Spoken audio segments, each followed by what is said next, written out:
You know that moment when you say yes to something, you mean it, you see the upside, and then you can't get yourself to actually do it?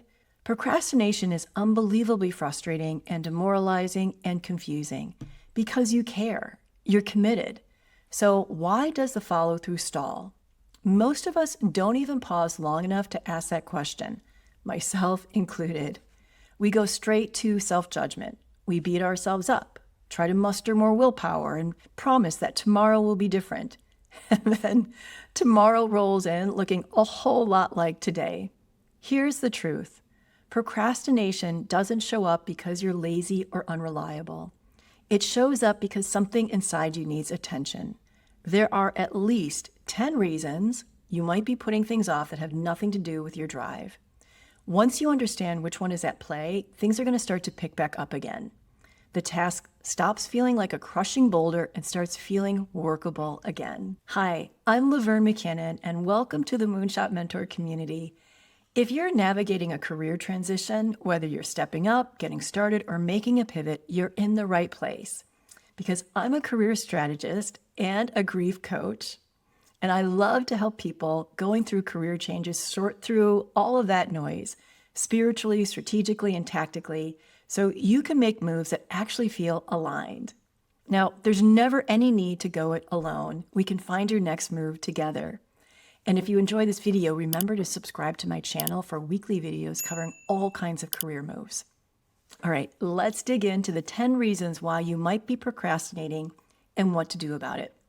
Okay, number 1, you're not avoiding the task, you're avoiding the feeling the task represents. When I was a kid, I hated practicing baton. Yes, I was a baton twirler. I didn't want to practice because I wasn't any good at it. So practicing made me feel like I wasn't good enough. When a task brings up shame, fear, grief, or uncertainty, we avoid it so we don't have to feel the bad feelings. Now, if this one rings true for you, you just got to be gentle with yourself. You're not dodging responsibility. You're trying not to touch that tender something. And that's human. Number 2, you just don't know where to start because the task is actually an unclear goal or it's a big moonshot. See, sometimes procrastination isn't about resistance, it's about ambiguity. I had this client, David, who wanted to make a career pivot into the mental wellness space. And he really deeply cared about the idea. And he had the drive, and still he found himself putting things off that would help him move forward. Not because he didn't want to change, but because pivot into a new field, it's not a task. It's a whole universe. So once we broke it into something really bite-sized, everything shifted for him.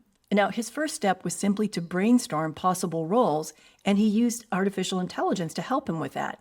So that one tiny action gave him momentum. So when a task is too big, too fuzzy, or missing a clear finish line, your brain doesn't know where to land, and it can't find a starting point, so it defaults to delay. If this feels familiar, break the task down until it fits into 10 minutes. And if you get stuck, ask someone to help you chunk it down, because sometimes we're just too close to see the obvious first step. Number 3, you don't have structure or scaffolding. A lot of people think procrastination is a motivation issue. More often, it's a structure issue. Now, most of my clients need some kind of container to hold their progress. It could be a designated space, like going to a coffee shop, or a routine, getting up every morning and answering emails, or a system that keeps things from floating away. Now, that could also mean accountability. It could mean an Excel spreadsheet that tracks the next task. And for some, it's something as simple as a recurring calendar block or a weekly co-working session. Without scaffolding, even the smallest tasks feel unwieldy. You don't know where the work begins or ends, and your brain interprets that lack of boundaries as danger and runs for the hills. Now, structure isn't rigid, it's supportive. It creates the conditions where your energy can actually move. Number 4, you are a perfectionist just like me. Perfectionism doesn't always look like color-coded calendars or flawless work. Sometimes it looks like not starting at all. We avoid the task because we know the beginning will be messy. First drafts, early attempts, rough versions, they bring up that discomfort of not being great right away. When the internal bar feels sky high, delaying becomes a way to sidestep the risk of falling short. Now, I felt this really deeply while working on my book proposal. Now, I can talk about the ideas in that book proposal for days and days, but actually sitting down to write that first imperfect version, so brutal. My procrastination wasn't laziness, it was fear of being disappointing. What helps now is that I challenge myself to write the most perfect, messy draft possible.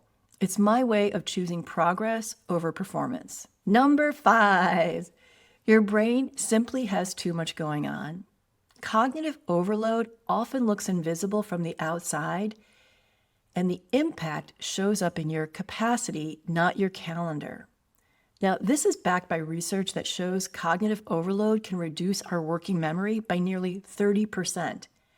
And I have felt this firsthand. This year, oh my gosh, it asked so much of me. Family medical challenges, the death of both of our dogs, and the fast growth of my business. So with so much happening at once, my bandwidth was already stretched and my capacity got really narrow. When your internal resources are tapped, even routine tasks can feel challenging because you're operating with limited mental bandwidth. If this resonates, give yourself some credit. You're not procrastinating. You're managing a load your brain hasn't had room to process. Number 6, you said yes, but it doesn't really align with your values. Sometimes procrastination shows up because part of you already knows the truth. You agreed to something that doesn't match what truly matters to you. I see this a lot. In the moment, saying yes can feel easier. It keeps the peace. It meets expectations or avoids an uncomfortable conversation. But later, when it's time to follow through, your motivation drops because the task isn't connected to your actual priorities or values. One of my clients agreed to host Thanksgiving. She wanted to be gracious, didn't want to disappoint anyone, and thought, it won't be that big of a deal. But her real value is quality time, not hours in the kitchen. So there she was at Ralph's on Thanksgiving morning, stressed out and grumpy, wishing that she'd suggested going out to a restaurant instead.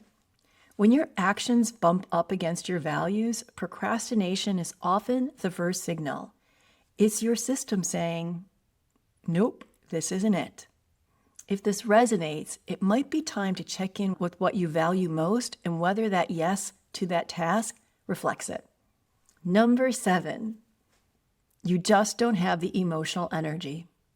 Western culture loves the idea of powering through. We celebrate grit, push ourselves past our limits, and treat resilience like a renewable resource.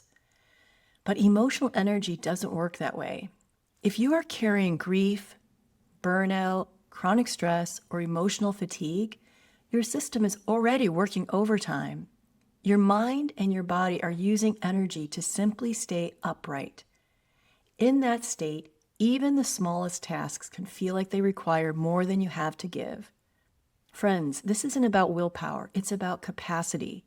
Some seasons take more out of us than others. And when your internal reserves are low, procrastination is often a sign that your system is asking for restoration, not more effort. Recognizing that you have an energy issue instead of a character flaw is often the first step. It creates space for compassion instead of criticism, and that alone can ease the pressure. Number 8, you don't have the skills necessary to complete the task. Sometimes procrastination is a signal that you're missing a skill, a tool, or a bit of knowledge you need to get started. A few years ago, I knew my website needed a complete overhaul. I didn't have the budget to hire help, which meant I had to learn Squarespace myself. Oh my gosh, every time I thought about it, I completely froze. And it's not because I didn't care, I cared deeply. It's because I didn't know how long it was going to take, what I'd have to figure out, or how many times I'd get stuck along the way. That uncertainty felt so overwhelming. Not knowing how to do something can feel just as daunting as not wanting to do it. So when you're not confident you have the right skills or the time to learn them, avoidance becomes the path of least resistance. It's not resistance to the task, it's resistance to the discomfort of being a beginner again. If this resonates, the next step might not be do the task, it might be learn the first thing you need in order to do the task. So make the learning its own task and break that down into small, doable, like a single YouTube tutorial or just setting aside a short block of time, 15 minutes, to understand one feature. Sometimes momentum starts with learning, not doing. Number 9, you're scared of what might happen. It's about what completing the task might actually set in motion. Change, even the kind you're excited about, can stir up fear. A new direction might mean new responsibilities, new expectations, or stepping into something unfamiliar. The brain interprets all of that as risk, so it taps the brakes. My client David, the same one exploring a career pivot, felt this deeply. Part of his procrastination came from the fear that change might require more schooling, a move, a financial reset, or disappointing people he cared about. The unknown felt big, so avoidance felt safer. Guys, we all do this. We pause not because we don't want the future, but because we don't know what it might ask of us. If this feels familiar, remember, fear doesn't mean you're on the wrong path. It means you're standing at the edge of something meaningful. Okay, number 10. You don't see yourself as the person who does that thing. Procrastination can show up when a task bumps against your sense of who you are. When the action requires a version of you that feels unfamiliar, your system can freeze. David, my client, felt this too. He'd been successful for years in his industry. He saw himself as accomplished, experienced, someone who knew his lane and excelled in it. Pivoting into something new meant seeing himself differently. In his words, as a rookie again. That identity shift felt jarring, and the tasks connected to the pivot suddenly felt impossible to start. We all have moments like this. The task isn't hard, the identity transition is. If you catch yourself avoiding something you know will move you forward, consider whether the real friction is between who you've been and who you are becoming. Naming that can bring a surprising amount of ease. Bottom line, procrastination is not a verdict on your character. It's a clue. If you've been circling a task you care about, it doesn't mean you're lazy or unreliable. It usually means something inside of you needs attention, a feeling, a value, a fear, a skill, an identity shift. When you get curious about what's really going on, the pressure eases, the path forward gets clear, not because you tried harder, but because you finally understand what the delay is trying to tell you. Hey, before you go, if you want more support to feel motivated, feel less alone, and move through your career transition with strategy and love, an invitation to join my Substack community. If you become a paid member, you'll get exclusive journal prompts, guided meditations, live workshops, and a community of ambitious-driven professionals. You can sign up at moonshotmentor.substack.com. And I just want to wrap today with saying a very big thank you to Amanda Kenny for all of the social media editing, her digital strategy expertise, and to Lauren Deacon for being the behind-the-scenes support system that I think every person out here needs. And thank you to you, most importantly, because I wouldn't be here if it weren't for you. So until next time, keep going after your moonshot.